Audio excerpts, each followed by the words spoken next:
So guys, ayun na nga, nag-request yung aking anak na lalaki na magpabili ng mobile since nga daw naghahang ng kanyang cellphone.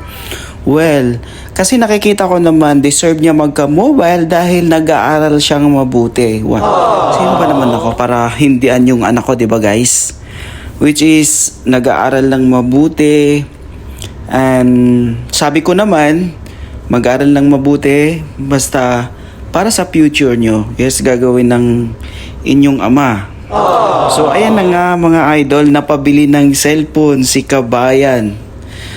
Ayun, so ang napili ko guys ay itong request niya na Note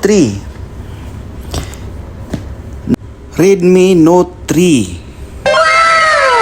Kasi nga available naman sa Carrefour at naka-promo. So ayan, yan na yung binili ng kanyang ama. So ayan na yung binili ko guys.